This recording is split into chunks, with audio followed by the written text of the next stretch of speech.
I wouldn't be able to come here unless I had an invitation from Ed to come out here. And I left all my notes backstage.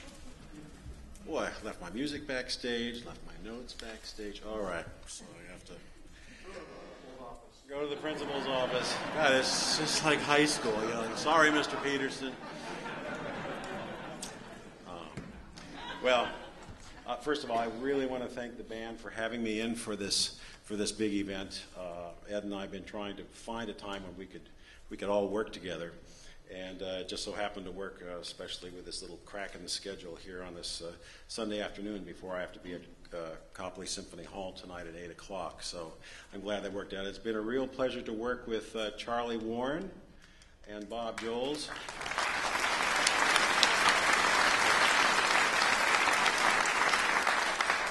Charlie's done some amazing arrangements for brass quintet, which we in the Chicago Symphony Brass Quintet have played in Italy and other places.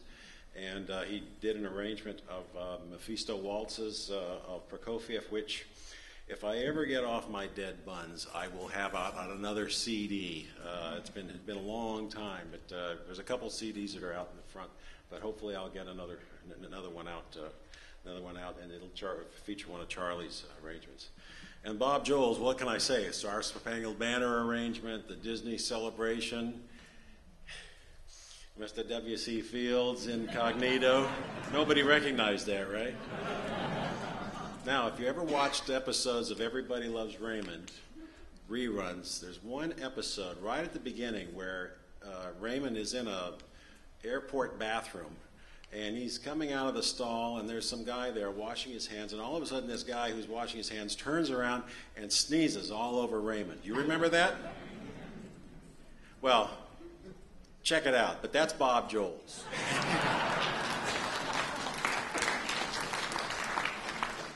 Some people have to audition a lot of orchestral excerpts on tuba to get a job, and he had to sneeze, so that's the difference.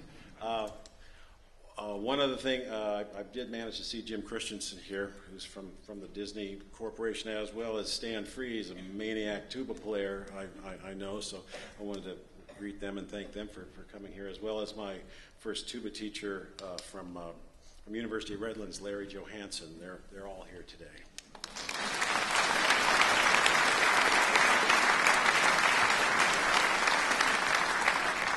I played in the All-American College Marching Band at Disneyland in 1973, and I'd like to just tell Jim that I didn't stop having conductors just like Mickey Mouse back then. Sometimes it's stalked me my whole career at times, so fortunately not all the time.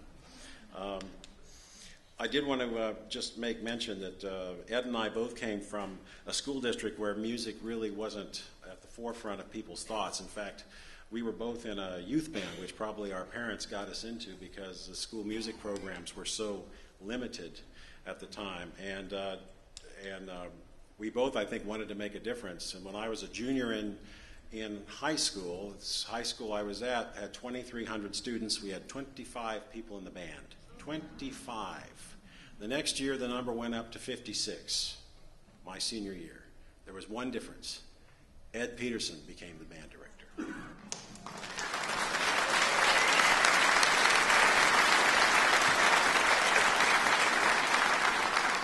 There's a lot of times when the only way we know what teamwork is especially for kids in school, is to go to the computer, Google teamwork, and find out what it is. Let me tell you, band directors do a whole lot more than that.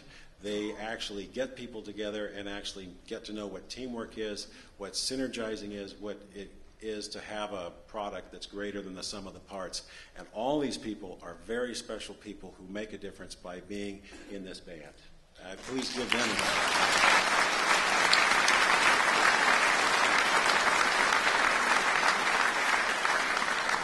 Being band directors like Ed and Bill and Peter, being a band director is a lot like running a cemetery. There's a lot of people underneath you, but no one's listening.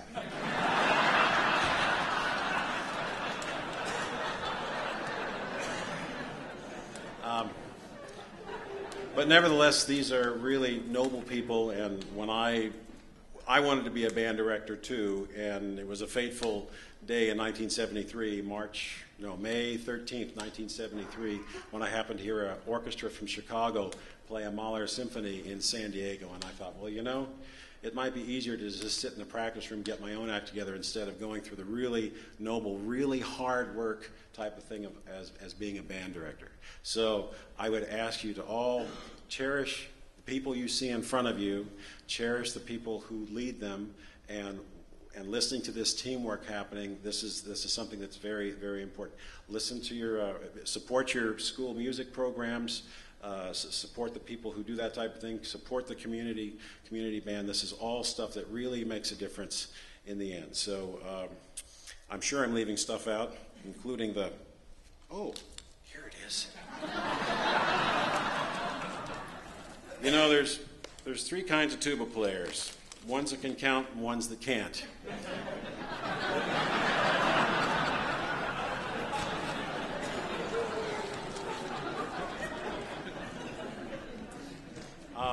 There's one other thing besides synergizing. The guy who hired me for the Chicago Symphony was Sir George Schulte, who conducted the orchestra for many, many years and brought the Chicago Symphony to prominence.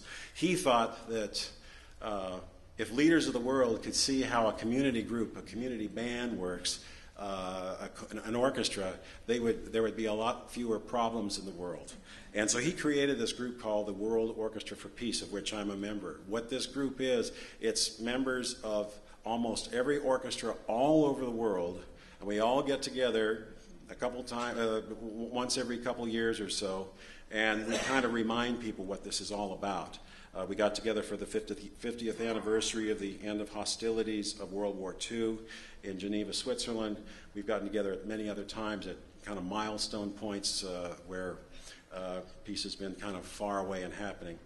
This October 21st will be the centennial of Sir George's birth, and this World Orchestra for Peace will be getting together in Chicago, members from all over the world, and we'll be broadcasting at 1:15 Central Time so that people in Europe can hear it. But it'll be a concert of the World Orchestra for Peace, and hoping that we can get around to the point of making our world a little bit safer place. It's a pale blue dot, as Carl Sagan said, and we have to just take care of it, and one of the best ways is to not destroy it. So follow these people. They're synergizing, they're putting diversity all together and making great things happen. So I want to thank you for coming to this concert. I want to thank Ed for inviting me. I want to thank the band for doing it. And now I've got the hardest piece to play.